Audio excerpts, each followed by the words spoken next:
Hello everyone, it's Cameo. Welcome back to my channel. It's sure been a while, but I felt like filming a video again, so I decided to make one just talking about what I'm currently reading. I'm reading 5 books right now. One of them I'm just going through really slowly and taking my time with it. 3 I've been reading for ages and ages, and one I just started today. So the one that I'm just taking my time with is the Grasmere and Alfoxden journals by Dorothy Wordsworth.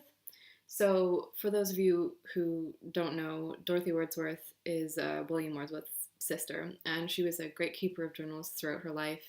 They're maybe most famous because William utilized them in writing his poems, but they're really quite valuable in their own right, I think.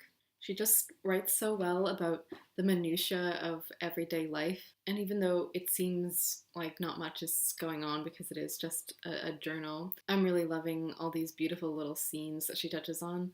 Like, in one entry she says, "John sodded the wall. As I came past Rydal in the morning, I saw a heron swimming with only its neck out of the water. It beat and struggled amongst the water when it flew away and was long in getting loose."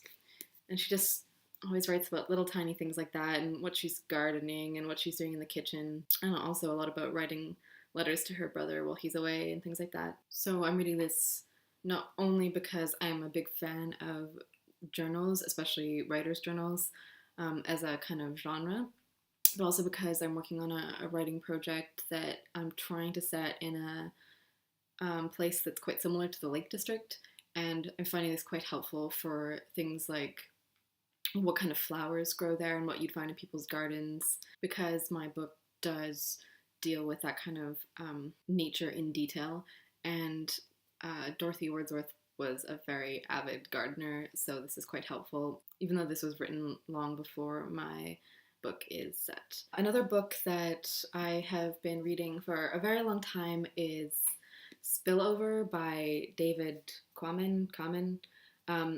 And its subtitle is Animal Infections and the Next Human Pandemic. So I'm almost finished this one. I have maybe 150 pages left, and I'm loving this so much. I'm completely obsessed with this topic. So this book is about zoonotic diseases, which is when an infection jumps from a non-human species into humans.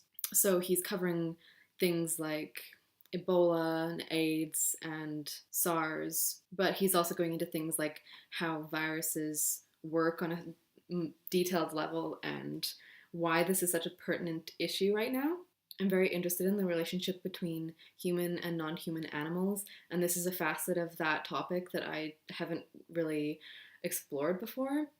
So what I find particularly fascinating about this book is his argument about the role that humans are playing in the occurrence of these infections, which seem to be happening more and more often. There's a great quote that he has where he says, "Make no mistake, they are connected, these disease outbreaks coming one after another, and they are not simply happening to us. They represent the unintended results of things we are doing." And then he says, "To put the matter in its starkest form, human-caused ecological pressures and disruptions are bringing animal pathogens ever more into contact with human populations, while human technology and behavior are spreading those pathogens ever more widely and quickly." And I find that just to be completely fascinating, and I'll probably do a more detailed video on this once I finish it. So next, I have been reading this book for quite a while.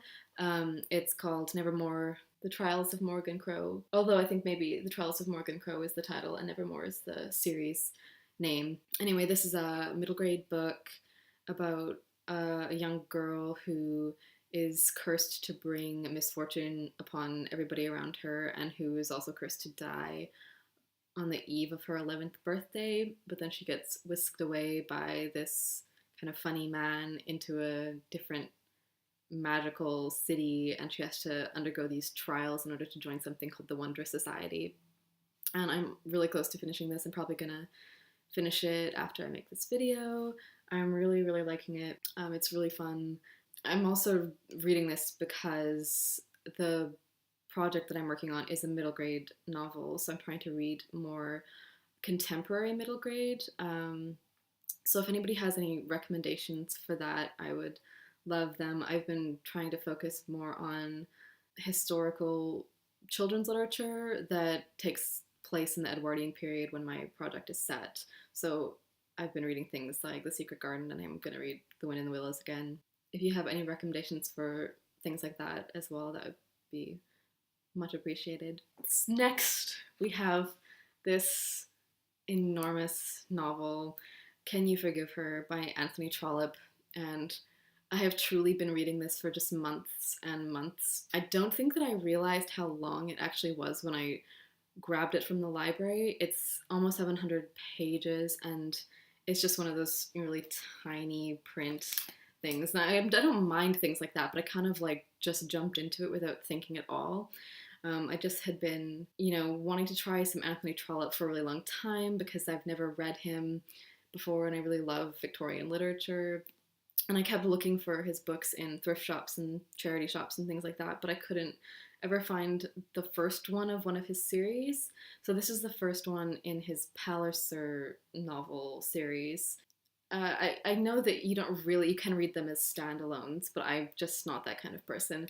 So I just picked this up on a whim one day when I saw that they had it at the library, and I started reading it, and to begin with, I really couldn't.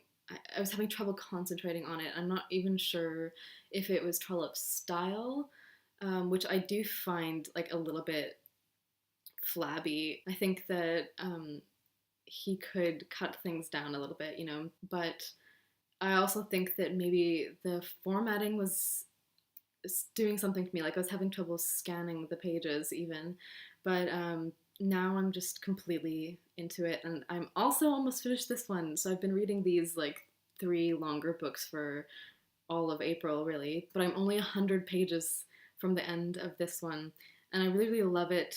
About like, halfway mark, I was just started getting really, really into it, and I think that it's because of his characterization. Even though I am not like the biggest fan of his style, I do think that he's just completely excellent at writing these characters and making them seem so incredibly real.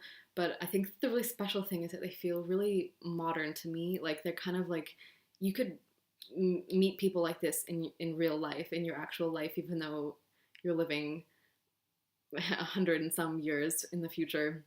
Their concerns and the way that they think about the world is like, it's really modern, which I find interesting because even other Victorian novels that I love have that kind of archaic quality about that's the morality, and the characters' worldviews tends to be kind of very within their time. But there's something kind of transcendental about this one. I think his characters are just so amazing. So if you don't know, it's kind of centered around, I'd say, like 3 different women making tough decisions about courtship and marriage, and the women are all really different in their personalities and situations, but all these kind of plots interweave with each other, and it's just quite great. So lastly, I am reading Sense and Sensibility by Jane Austen, and I just started this today. It is a reread for me. I think I just get into an Austen mood in the springtime, and we've just been having such nice weather here in Scotland.